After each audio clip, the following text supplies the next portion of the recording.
Jadi bukan mempersulit siswa dengan ada kurikulum baru, siswa PAUD jadi bingung. Nah, terbalik, jangan begitu. Tapi harus lebih memudahkan. Nah, gurunya ya Pak yang pusing Pak kadang-kadang Pak. Harus menjadi lebih mudah.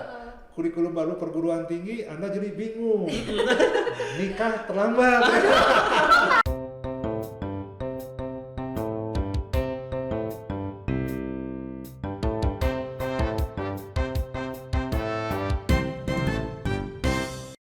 Assalamualaikum warahmatullahi wabarakatuh. Selamat pagi UPI Lovers. Ketemu dengan kita kembali dengan saya Teh Indri dan rekan saya Kang Vicky. dalam acara Podupi Podcast PAUD UPI Inspiratif dan Motivatif. Wah, Teh Indri kok semangat banget sih hari ini. Semangat hari ini. Ya, kita podcast lagi nih. Kita bareng lagi ya sekarang. Iya nih Kang Vicky, kita hari ini topiknya apa nih? Nah, topik kita hari ini adalah sharing santai tentang kurikulum.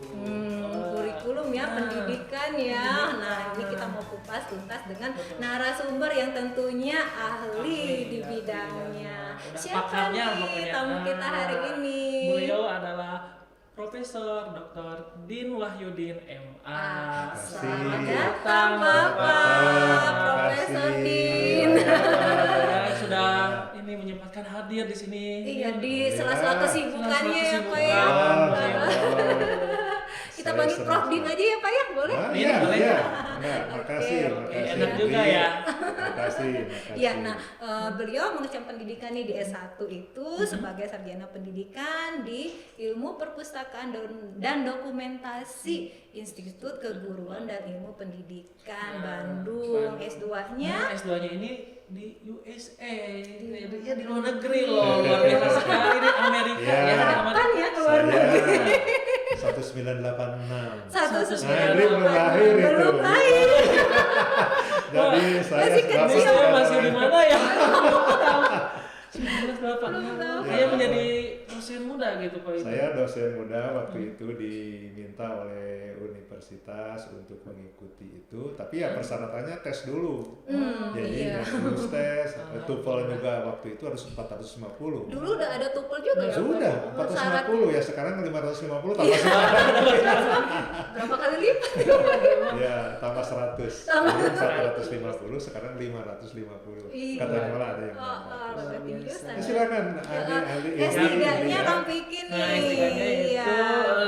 di Universitas Pendidikan Indonesia pada Indonesia. tahun 2009. Wow. Alhamdulillah. Pengalaman sebagai mahasiswa ini Pak gimana Pak? Ya seperti Berkesan Anda sekali. juga ya, hanya memang dulu kan belum ada podcast, belum ada medsos ya, tapi lebih pada bagaimana aktivitas melalui seminar, melalui kegiatan-kegiatan di kampus ya. Aktivis Sama banget ya, aktivis ya. dinamika mahasiswa dari dulu sampai sekarang ya sama juga gitu ya, hanya mungkin berbeda karena sekarang itu abad 21, ada big data, big datanya lempar ruang gitu ya, ada internet of things termasuk memanfaatkan yang digital seperti ini gitu ya. Ya dulu waktu Bapak ya ngesinting juga cantik tik. Tapi yang salut dengan Bapak ini semangatnya nih tetap awet muda. Makasih. Jiwa muda. Enggak kelihatan itu Gak kelihatan ini pasti sering olahraga nih, menjaga kebugaran tubuh. Bener ya Pak ya? Gimana Pak? Ya ikhtiar, pagi-pagi habis sholat subuh kalau Bapak, kalau tidak kesiangan sholat subuh itu berjamaah di masjid. Nah itu seluruh tetangga itu yang sholat subuh itu jalan pakai sarung, keliling-keliling kompleks gitu ya. Ya sampai setengah jam baru pulang ke rumah, ya sudah lah begitu tiap hari. Menikmati hidup. Iya, Luar biasa ya. syukuri. Jadi olahraganya pakai sarung gitu. Ya bener ya sekalian. Jadi masih menyempatkan melakukan hal-hal baik ya, meskipun yang dibanding tadi ya, membahas tentang kurikulum terus gitu ya. Dan Ya, bekerja terus ya. Kalau di rumah kan komunitasnya warga di situ ya, Betul. jadi ya ngobrolnya juga disesuaikan. tapi banyak juga yang guru di situ. Luar biasa. Baik Pak, mungkin ya mengenai ini ya, Iya, kita kita langsung lah Iya. kurikulum gitu ya. Masuk ke topik kita Baik. ya, Kak Vicky ya. Nah, Nah, Ya. Pak, mungkin bagaimana gitu Bapak melihat perkembangan kurikulum pada saat ini? di Indonesia ya tentu Oh, saja iya. ya. Jadi begini nih Ananda, Indri dan Vicky. pada dasarnya karakter kurikulum itu perubahan, change gitu. Jadi kurikulum itu di sejarah kurikulum manapun, di sistem pendidikan dimanapun di dunia ini perubahan. Oleh sebab itu kita jangan alergi dengan perubahan itu. Gitu. Jadi ketika sekarang ada pemikiran kurikulum baru, harus dimaknakan memang karakter kurikulum itu perubahan. Cuman memang perubahan yang bagaimana, Betul, gitu ya. betul. Tidak sekedar berubah, tidak sekedar mengganti casting gitu ya. Ya, Sekarang kemudian isinya sama saja, itu mungkin yang harus dipikirkan. Tetapi salah satu karakter perubahan juga antara lain dalam sejarah kurikulum itu jarang sekali perubahan yang radikal. Tidak pernah malah gitu ya radikal, kecuali kalau kan kurikulum itu instrumen pendidikan, instrumen negara gitu. Jadi kalau negara kita ini filosofinya berubah, ya kemungkinan kurikulumnya berubahnya agak banyak gitu ya, karena filosofinya berubah. Tapi sepanjang kita merdeka sejak tahun 1945 sampai sekarang 2022 ya sudah 70 berapa tahun nih? 70 hampir 76 ya, 79 kan kemarin mau ya, 80 kan. 7 sudah Iya. hampir 80. 80. Filosofinya kan nggak rubah, NKRI, Betul. Iya. dasar negaranya Pancasila, sehingga kalau tuh ada perubahan-perubahan, filosofinya tidak berubah gitu ya. Jadi kita atau para founding fathers juga sudah memberikan penekanan bahwa pendidikan termasuk di dalamnya instrumennya kurikulum itu mendidik generasi muda untuk bertakwa kepada Tuhan Yang Maha Esa, bla bla dan yang lain-lainnya. Nah, kata kunci bertakwa ini harus menjadi penciri termasuk kurikulum baru sekarang ini juga. Jadi jangan Tetap menjadi acuan. harus jadi acuan. Masuk ke dalam visi misi sekolah mungkin ya. Pak, Harus ya. malah mengapa di Indonesia kalau Ananda ya atau Ananda nih ya mencoba melihat bagaimana kurikulum di Amerika, bagaimana di Eropa, di SD itu tidak ada pelajaran agama, tidak ada. Tapi kita jangan ikut-ikutan seperti itu, karena dasar negara kita ini atau founding fathers kita juga dalam pendidikan itu ingin menguatkan, meningkatkan ketakwaan kepada Tuhan Yang Maha Esa. Apapun agamanya, ya agama yang disahkan oleh negara. Nah, berarti sekolah dalam kurikulumnya pasti ada pelajaran agama, karena di situ itunya benang merahnya. Pemerintah menginginkan generasi muda yang bertakwa pada Tuhan Yang Maha Esa, berbudi luhur, cakap, terampil dan seterusnya ya itu. Yang poin pertama mah itu bertakwa Ya, dengan budi luhur ya, jadi Pak ya. itu pencirinya agama jadi mata pelajaran wajib. Malah sampai perguruan tinggi. Betul. Ya kan? Anda ikut S1 ada pelajaran agama. Ada. Malah di UPI ini 4 SKS gitu karena menginginkan kita kan temanya religius gitu ya, religius. Jadi diterjemahkanlah antara lain gitu ya, memberikan volume tentang ketakwaan kepada Tuhan Yang Maha Esa itu dengan SKS yang 4 SKS gitu. Nah, itu kalau di perguruan tinggi. Kalau di sekolah dasar, sekolah menengah bukan SKS itu ada mata pelajaran agama dari PAUD juga Pak, dari PAUD. sekolah Iya, dari PAUD TK juga, sudah iya. masuk ada pelajaran Malah agamanya, ditanamkan ya. Betul. pendidikan karakter biasanya Nah, disebutnya, itu sekarang ritual. itu semakin diyakini bahwa karakter gitu ya, karena dalam konteks berbangsa dan bernegara, ini belum ke kurikulumnya, ini Iya, masih iya. ngobrol dulu gitu ya. Fondasi ya, Mas. Fondasi dasar ya, prinsip. Misalnya itu, misalnya sekarang itu tadi bertakwa kepada Tuhan Yang Maha Esa. Kita meyakini itu, dan memang kita negara bukan negara agama gitu ya, tetapi NKRI itu berpijak pada tadi Pancasila misalnya, itu kan sila pertama itu jelas ketuhanan Yang Maha Esa. Jadi ingin generasi muda atau bangsa Indonesia itu bertakwa kepada Tuhan Yang Maha Esa. Itu hal yang saya pikir mendasar.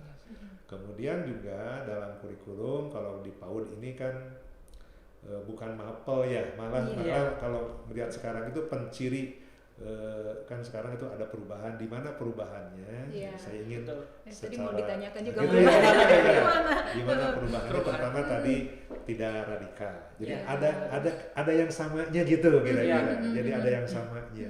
Jadi kalau satu jadi ada irisan yang samanya.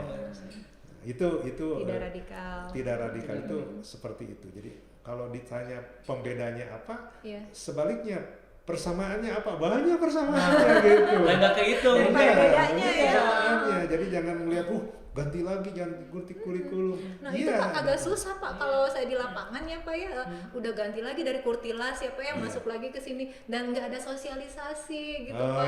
Sebenarnya tipis-tipis aja perubahannya. Memang pertama tadi karena perubahannya tipis mungkin sosialisasinya sambil jalan gitu kan. Kecuali kalau perubahannya radikal beda sekali nih. Ini karena tidak begitu beda, artinya banyak samanya. Ya mungkin sosialisasinya juga sambil jalan barangkali. Tidak gencar ya Pak. Kalau saya berpikir optimis begitu saja. Jadi yang kedua, kurikulum ini memang banyak faktor yang mempengaruhi ya perubahan kurikulum itu. Apa tuh? Apa aja ya? Salah satu faktor. Saya sudah mengidentifikasi, Bapak mencoba menulis politik kurikulum bukunya. Jadi kalau berminat sudah terbit Pak? Oh sudah. Di UPI Press. Jadi itu di mana di Rosda. Oh udah Rosda.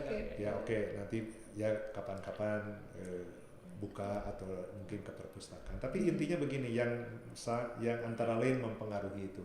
Pertama, kurikulum itu berubah karena ada tantangan dari masyarakat itu sendiri yang berubah.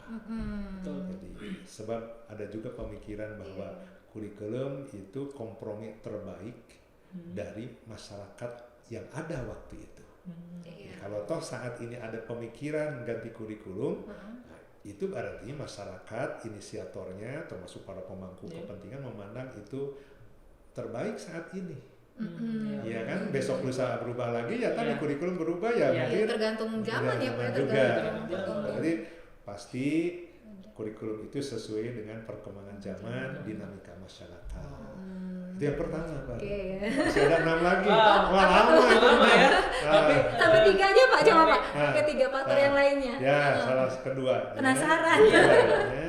Kurikulum itu kalau dalam pandangan saya dan dari beberapa kajian juga harus berpihak kepada siswa, kepada mahasiswa kita. Jadi bukan mempersulit siswa dengan ada kurikulum baru, siswa PAUD jadi bingung. Nah, terbalik, jangan begitu. Tapi harus lebih memudahkan. Gurunya ya Pak yang pusing Pak kadang-kadang Pak. Harus menjadi lebih mudah. Kurikulum baru perguruan tinggi, Anda jadi bingung. Nikah terlambat. Ya, nggak boleh itu. Jadi dengan MBKM misalnya harapannya dan esensinya jangan membuat siswa bingung, mahasiswa jadi tambah lagi 1 semester, nikah terlambat, repot itu kalau nikah terlambat. Siapa yang bertanggung jawab? Nah, Pak Direktur Akademi Kemahasiswaan bertanggung jawab. Kalau ada 1000 mahasiswa terlambat nikah nih gara-gara MBKM. Nah, oleh sebab itu harus dalam konteks itu. Artinya harus direspon oleh mahasiswa juga. Alhamdulillah ini ada sekian SKS di luar kampus. Jangan dibuat, waduh ini susah lagi. Tidak itu. Dibuat, kami Universitas pun merancang sedemikian rupa gitu ya.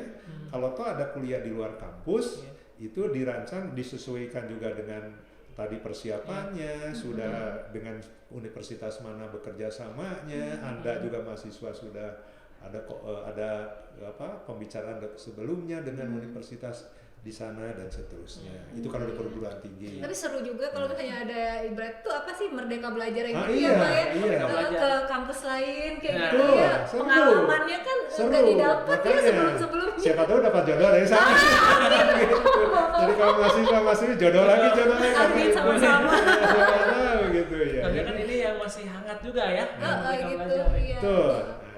Itu jadi artinya harus kita berpikir positif, ada manfaatnya. Karena belajar itu sekali lagi bukan hanya terjadi di ruang yang terbatas seperti ini, tapi ketika kita bersosialisasi dengan kampus lain. Di situ ada suasana akademik yang berbeda, ada masyarakat yang berbeda, ada kebiasaan yang berbeda. Yang mungkin yang positifnya ambil, yang kurangnya ya kita buang lah gitu ya. Buang. Termasuk kesempatan ke luar negeri. Jadi kalau ada kesempatan ya silakan diambil ya, kita ambil. Peluangnya tinggi sekarang. LPDP ini membuka keran banyak-banyak. Tapi ya tes kompetitif tidak ada karena nih saudara masuk tukolnya harus bagus. Jadi harus belajar lah. Udah ada rencana S3 nggak apa-apa pendidikan PAUD maksudnya dihidupi. Ditunggu insya Allah ya Pak ya. Bagus. Jadi ada S2, ada S3, ada kuliah di luar negeri juga, jadi dosen beasiswa, banyak peluang, tinggal nanti ada kemauannya. Nah itu sebetulnya dari merespon perubahan kurikulum tadi. Nah yang ketiga, ya 3 saja dulu ya karena ada 7 tadi. Yang ketiga itu perubahan kurikulum ini karena ada government policy. Jadi ada kebijakan pemerintah gitu. Jadi ada kebijakan pemerintah yang memang wajar juga pemerintah ini ada kebijakan tertentu dalam pendidikan misalnya, dalam sistem kurikulum. Karena apa? Karena di kita ini kalau kembali lagi kepada politik bernegara berbangsa kan kita presiden itu sistem presidentil ya, gitu ya. Jadi artinya sebagai kepala negara dan menteri sebagai pembantu presiden gitu dalam konteks ini. Nah sudah barang tentu menteri juga membuat suatu program-program yang menopang presiden saat ini. Iya, tentu ya jadi Pak ya timnya. programnya apa ya? Salah satunya MBKM. Gitu. Silahkan dipelajari saja MBKM. Kalau tuh ada yang tidak setuju, ada cara lain. Jadi jangan sampai belum baca, belum dipelajari itu program MBKM sudah berburuk sangka. Nah itu nggak boleh. Itu tidak baik juga ya Pak ya. Tidak boleh berburuk sangka. Sudah pelajari belum item-item MBKM? Belum. Ya. Nanti Jadi setelah ini sekarang itu di semua satuan pendidikan membuat program. Di PAUD bagaimana PAUD melakukan program-program Merdeka Belajar gitu ya kan gitu ya. Kampus Merdeka.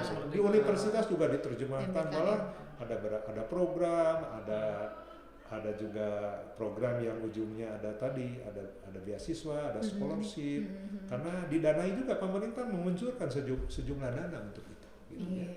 Nah Pak, tadi kan kurikulum mengenai perubahan ya Pak, zamannya ya gitu.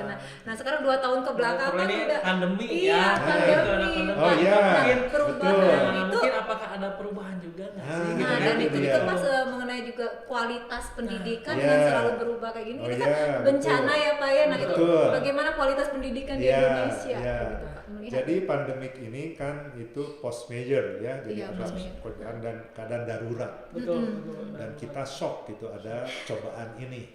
Tapi alhamdulillah setahun ini atau setahun setengah ya. Setahun setengah karena itu awal tahun 2020 ya. Udah ulang tahun. Hampir 2 tahun. Hampir 2 tahun lah ya. Hampir 2 tahun kita ini. Jadi itu ada suatu pandemi. Jadi itu artinya cobaan yang datang dari Tuhan, dari Allah SWT tentang penyakit pandemik itu. Nah sudah barang tentu karena ini ada gangguan, sekolah ini tidak dilaksanakan secara formal. Online ya kemarin kita banyak tidak di secara rumah. formal, tapi secara darurat. Ya itu dalam agama pun kalau misalnya Anda mau wudhu tidak ada air, dengan cara apa coba? Tayamum. Nah, agama sudah mengatur supaya sah sholat tidak ada air bisa tayamum. Nah, itu kira-kira pembandingnya itu. Nah, sedang pendidikan tidak bisa tatap muka karena pandemi, harus ada cara apa? Ya berikhtiarlah para guru ini. Jadi guru ini sudah berikhtiar luar biasa, termasuk para guru PAUD gitu ya. Bagaimana ini supaya siswa bisa belajar tanpa tatap muka datang ke sekolah. Betul. Apa yang dilakukan para guru? Nah, ini masuk melek teknologi ya. Langsung melek teknologi. Jadi melek teknologi. Nah, di YouTube ya. Betul. Jadi ketika IK-nya itu dia lebih aktif. Itu dia. Jadi merangsang kita untuk menyusun dengan biasanya daring atau biasanya luring ya, luring itu tatap muka langsung, tapi ini dalam jaringan, dibuatlah programnya gitu ya, ya disesuaikan. Tapi karena dalam jaringan, sekali lagi itu ada persyaratan-persyaratan juga. Jadi mesti karena dalam jaringan berarti internetnya harus jalan, harus pakai alat seperti smartphone gitu ya. Kuota harus banyak Kuotanya, ya. itu ada resiko. Padahal di negara kita ya belum semua masyarakat, orang tua, orang tuanya punya satu handphone tapi dipakai bersama. Kan? Ya. Nggak cukup, apalagi anaknya 3. Iya, udah rebutan aja itu. Rebutan gitu. Nah berarti mesti ada persyaratan, tetapi alhamdulillah ya dengan bekerja sama semua pihak, opsi belajar tadi bisa dilaksanakan, walaupun sekali lagi dalam konteks tertentu banyak kendala. Salah satunya adalah potensi loss learning. Pernah mendengar istilah loss learning? Loss learning itu hilangnya kesempatan belajar anak. Karena ketika biasanya tatap muka, kan positifnya banyak. Siswa senang ngobrol dengan ibu guru, pak guru, dicandain, disenyumi, ya dipukuli sedikit, bisa gitu ya. Tapi kalau jarak jauh kan sistemnya jadi beda. Situlah mesti keterlibatan orang tua juga gitu ya. Jadi orang tua di PAUD itu dominan dalam pandangan saya. Ya. Jadi guru juga. Dari guru juga. Jadi kolaborasi guru dengan orang tua wajib. Apa kolaborasinya? Makanya ya harus saling melengkapi apa program apa saja. Ketika orang tuanya ada kekurangan, ya diajak kekurangannya apa atau yang tidak bisanya apa diajak sehingga orang tua bisa menjadi mitra para guru. Di perguruan tinggi juga sama gitu ya, walaupun mungkin orang tua beda lah ya, dan di situ perlu kesiapan, kemandirian mahasiswa, karena mahasiswa kan sudah dewasa ya, berbeda dengan siswa SD, TK, PAUD kan harus dibimbing. Seperti itu. Oke Pak, waktu kita udah habis. Boleh Pak kesimpulannya Pak diberikan kepada developers. Baik. Jadi sekali terima kasih ya. Jadi dalam pertemuan yang singkat ini sebagai kata akhir ya, kesimpulannya atau konklusinya, pertama begini. Kurikulum itu esensinya perubahan. Jadi kita harus menerima adanya kemungkinan perubahan dalam kurikulum. Perubahan itu apa saja ya, mungkin karena tadi filosofi tidak berubah, yang banyak berubah itu pertama dari capaian kompetensi apa yang ingin dicapai gitu ya. Kemudian materinya kan ada materi esensial atau yang non esensial, jadi kita pilah-pilah. Mungkin berubahnya di situ gitu ya. Kemudian dari delivery sistemnya, cara penyampaiannya, gimana? Nah kalau dulu biasa tatap muka, ya sekarang dipilah-pilah. Perubahannya mungkin di tadi cara penyampaiannya. Dan yang terakhir di kurikulum itu, karena 4 aspek kurikulum itu, di assessment. Bagaimana nih menilainya? Ya walaupun PAUD ya harus dinilai oleh guru itu ya dengan cara yang sederhana. Apakah dipahami tidak oleh siswa tadi? Karena di PAUD itu lebih banyak play-nya ya, bermainnya gitu ya, daripada belajarnya. Jadi bagaimana konsep bermain bisa mengajak, merangsang siswa untuk belajar. Jadi mungkin itu catatan saya, dan yang terakhir jangan berburuk sangka kepada pemerintah. Nah itu, kalau tuh ada perubahan, ada yang kurang pas, bukan tidak boleh demo, mahasiswa silakan demo. Subsidi kuotanya diperbanyak lah. Jadi dipahami dulu ya. Ya dengan prosedurnya silakan, gimana ada cara gitu ya. Boleh kita ada yang ingin ditanyakan, disampaikan, ketidaksetujuan, ada ruang untuk melakukan itu. Sehingga kalau itu semua pihak sudah dipahami, kalau ada perubahan tidak membuat menjadi kerugian gitu, tapi akan menjadi pemikiran bersama bagaimana ke depan merespon kurikulum yang berubah tadi untuk masa depan bangsa. Luar biasa. Dapat wawasan yang sangat banyak Iya, mencerahkan ini Kang Fikri. Amin. Mudah-mudahan saya juga senang saya bisa bertemu dengan ini generasi muda yang luar biasa di bidang PAUD, generasi masa depan, generasi yang melek teknologi.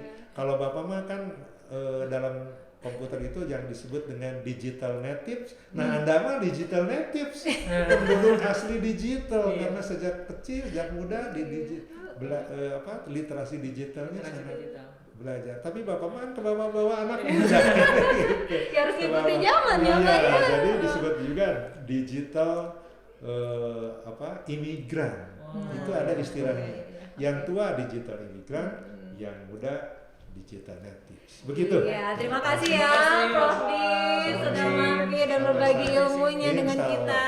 Mudah-mudahan nanti kita bisa bertemu kembali ya. Kita undang lagi ya Bapak boleh. ya. Jangan kapok ya Pak ya. Topik apa nanti yang sudah plus ya. Iya, ya.